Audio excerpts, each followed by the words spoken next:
Hola, muy buenas tardes a todos, bienvenidos a un video más de Resúmenes en Telequia. En esta ocasión vamos a ver brevísimamente los conceptos fundamentales de las formas elementales de la vida religiosa. El texto de Durkheim en el cual aborda la temática de la religión y en qué consiste la misma. Así que quédate conmigo para aprender más acerca de este asunto.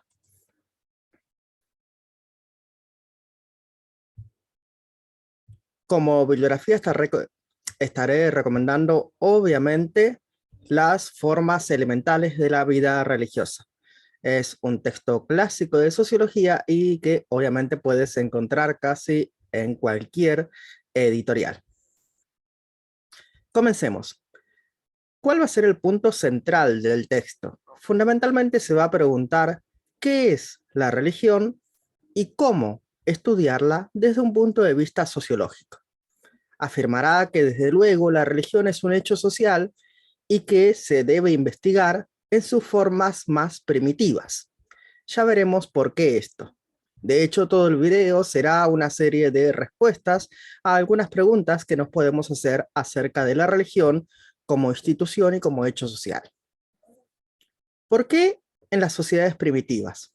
Pues fundamentalmente lo que está haciendo Durkheim es investigar por qué en las sociedades primitivas se da la forma religiosa, es decir, cómo comienza, cuál es su origen.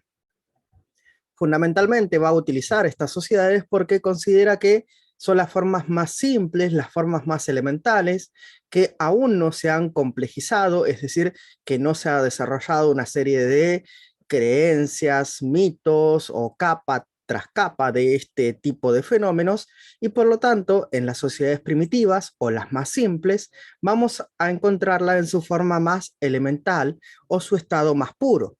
Y siempre que encontramos algo en su origen, puede dar cuenta o puede dar algunas pistas para comprender nuestra sociedad moderna, nuestra forma de organizarnos y obviamente nuestra forma de relacionarnos. Una pregunta que siempre surge cuando se investigan las sociedades primitivas. Entonces, ¿quiere decir que las sociedades modernas, o en este caso el tema en particular, las religiones modernas, son superiores a las religiones primitivas? La verdad es que no.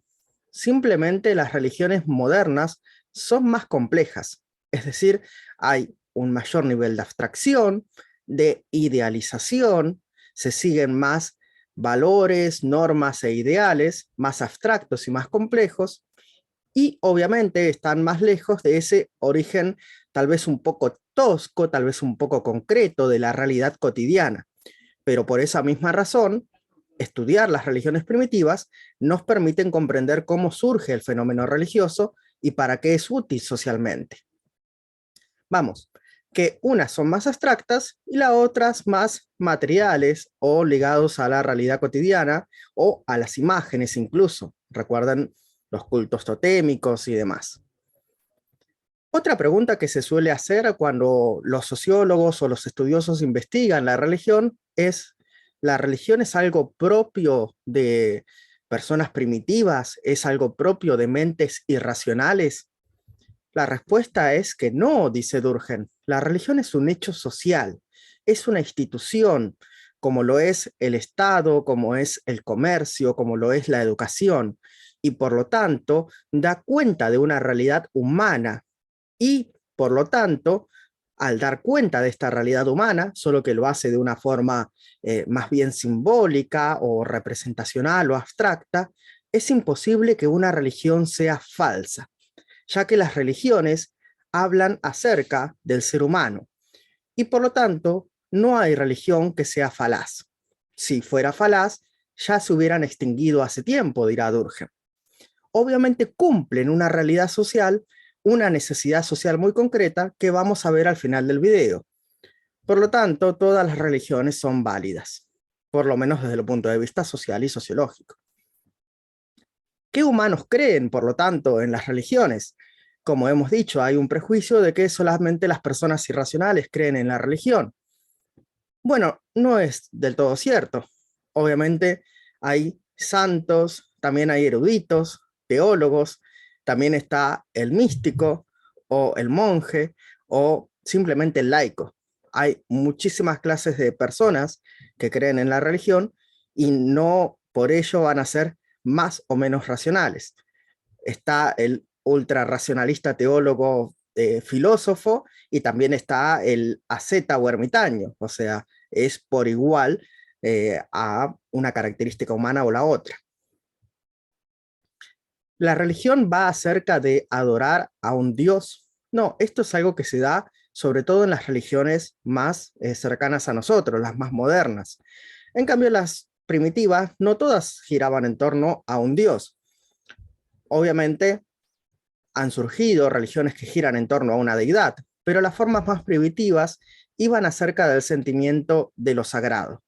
Ahí tenemos las formas del animismo, del totemismo, del naturalismo, es decir, adorar a fuerzas de la naturaleza a las que se les presupone cierta animosidad o espíritu, o precisamente se las encarna en determinada figura o fetiche. Obviamente estas son las primeras formas de religión y no tienen que ver con los dioses precisamente. Recuerdo ahora en la modernidad la religión sin Dios, de la cual participan casi un tercio de la población mundial, que es el budismo, y que en lo absoluto adora a dioses, o va acerca de dioses. ¿Qué es, por tanto, lo religioso para Durkheim? Para Durkheim lo religioso es un orden, es una concepción, es una institución que separa lo sagrado de lo profano. Es decir, con las cosas que tienen que ver con el mundo o el sentimiento de lo espiritual. Recuerdo ahora el sentimiento de lo inabarcable, de lo cual hablaba Freud, y obviamente de las cosas profanas, es decir, de las cosas más prosaicas o del día a día. De ahí se derivan obviamente los tabúes. Y sustentándose en la separación en lo sagrado y lo profano, analiza los mitos, las primeras formas de creencia, y luego los ritos, es decir, las formas de invocar este tiempo mítico, las prácticas que se originan en estas creencias religiosas. Por lo tanto, ¿cuál sería la función social de la religión? Pues fundamentalmente la religión es aglutinante. Una religión origina una comunidad de fieles, es decir, origina un lazo social y una cohesión entre los sujetos. Bueno, hasta aquí nuestro brevísimo, curioso y caótico repaso del día de hoy. Espero que les haya gustado, que les haya servido, que les haya interesado. Y si así ha sido, ya saben qué hacer. Déjame un like, de esa forma me ayudas muchísimo en la difusión de este canal de sociología y ciencias sociales.